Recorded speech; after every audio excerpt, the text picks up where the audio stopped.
Yung salitang palagi sa Pilipino, maraming ibig sabihin niya. Pwede ang palagi ay paulit-ulit. No? Ang palagi pwede rin nakasanayan na. Ang palagi pwede tuwi-tuwi na. No? Walang pigil, walang patin, tuloy-tuloy. Yan yung palagi. Naisip ko, tanungin sa inyo, sa 38 taon ninyo bilang grupo, ano kaya ang palagi sa inyo? Anong palagi sa inyo? Ang palagi kasi pwede rin ibig sabihin, mabuti at masama. Halimbawa, palagi akong nanlalait. Palagi akong nagchichismis. Palagi akong namimintas ng kapwa. Palagi akong nang-aaway. Palagi akong nagmamarites. Pero pwede rin maging positibo. Palagi akong nagbibigay. Palagi akong unawa. Palagi akong nagpapatawa. Palagi akong nagpapaubaya. Palagi akong umuunawa. Palagi akong nagpapasyensya. Palagi akong nagbibigay. Palagi akong nagdadasal. Palagi akong nagsisimba. At napakarami pang palagi sa buhay. Kaya sa 30 taon yung bilang grupo, anong palagi? Alam niyo, yung biyak sa Pilipinas nakaraang taon. Pagising ko, araw-araw ko kasi yung aking pamangkin, wala na siyang ibang ginawa. Halos araw-araw, umaga, tanghali. Meron siyang kinakanta kanta na paulit-ulit. Sabi ko, ano ba yung kinakanta? Kinanta niya yung salit ng kanta. Sikat na sikat sa Pilipinas. Yung kantang palagi. Narinig yung kantang palagi. Yes po. Sinulat ito ni PJ, na asawa ni Casey Candina. Yan. Alam niyo yung kanta? Yes. Sabi yung kanta, sa unang talata, nakalagay, pagsimulan, di man araw-araw na nakangiti, ilang beses na rin tayo umihindi. Di na mabilang ang ating mga tampuhan. Away bati, di na namamalayan. Yun ang talata. Inisip ko, maganda siguro pagbilayan nito. Maganda sa talata. Nung narinig ko ito, nabighan ako sa kanta, kaya nag-research ako doon sa kanta. Nalaman ko na mapag yung interview ng author ng kanta. Ang sabi niya, sinulat niya ang kantang palagi. Dahil ito ay kwento ng kanyang pag-iibigan. Pag-iibigan ng kanyang asawa. So yung unang talata, di ba, sabi niya, di man araw-araw nakangiti. Ilang beses na rin tayong humihindi, di na mabilang ang aming tampuhan, away bati, hindi na namamalaya. Lahat ng kwento ng pag-ibig nagsisimula sa ganyan. Parating merong papaulit-ulit at pabalik-balik. Hindi naman sa lahat ng pagkakataon sa grupo ninyo, nakangiti kayo, di ba? Dami na sa inyo, kasalamot eh. Hindi lahat ng pagkakataon nakangiti kayo, di ba? Sa inyo, umiiyak, may problema, may pinagdadaanan. Hindi rin sa lahat ng pagkakataon sa iyo, kayo ay umuoo, may ibang hindi. Hindi rin sa lahat ng pagkakataon, sa 38 taon ninyo, lahat kayo, bati. Marami na kayong pinagdaanan. Away, tampuhan na hindi na mabilang. Kung babalik kayo ngayon kasaysayan ng grupo nyo, mula ng panahon ni Father Calan, marami na kayong pinagdaanan. Okay? Kaya ang tanong na, ano ang palagi sa inyo? Maganda pagnilayan. Pangalawang talata ng kanta sa kanya.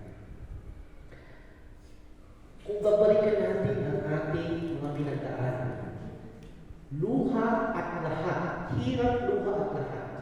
Sa tingin ko, yung grupo yung dumating sa hirap at luha. No? Dumaan din kayo sa mga pagsubok. No?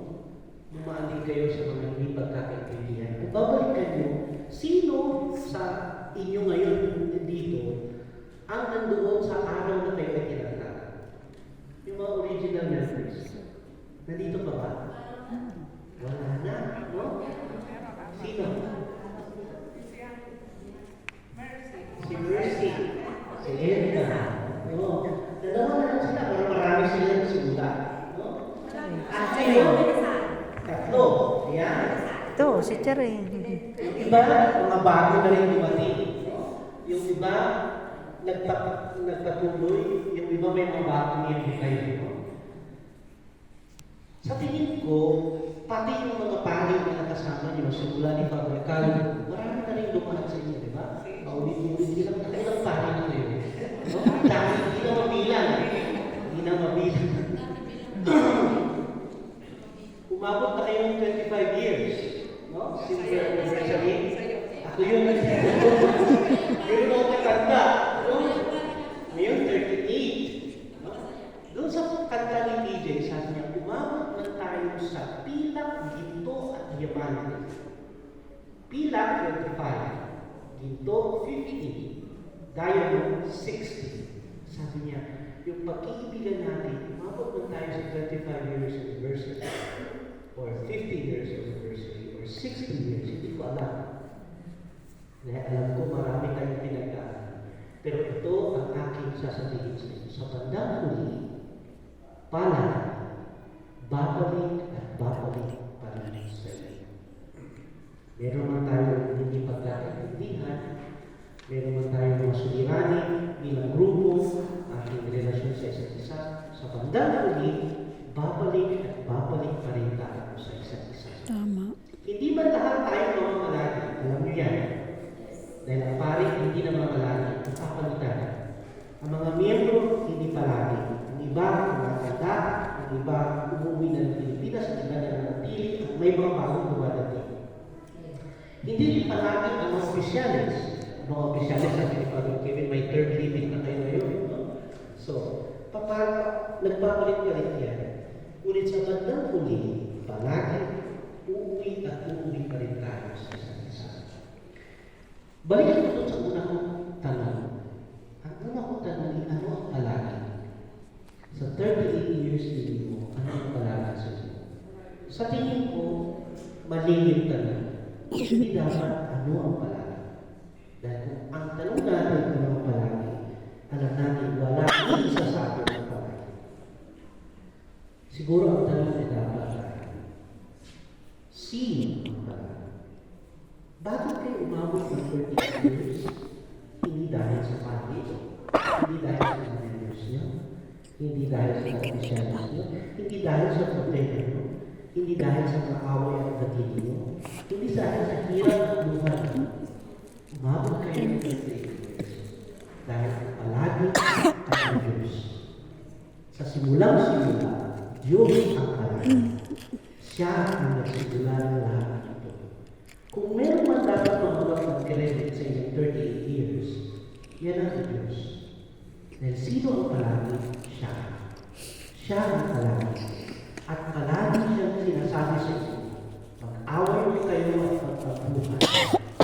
Uulit-ulitin ko kayong pipili. Dahil sa bandang huli, uuwi at uuwi kayo sa yakap ko. Dahil sa bandang huli, palagi ako nagpapatawad. Sa bandang huli, palagi ako umuunawa. Sa bandang huli, palagi ako magbibigay. Sa bandang huli, palagi ako nandyan sa inyo.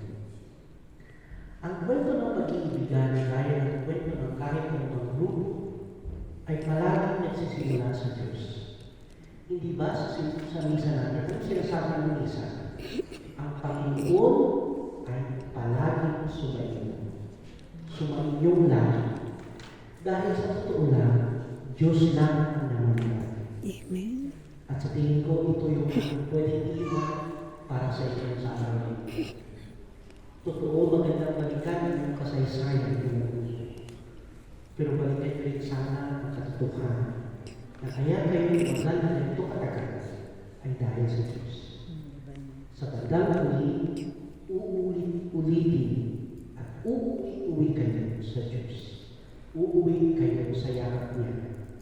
Sa bandang huli, parating sasabihin ng Diyos, iyo ako ito palagi.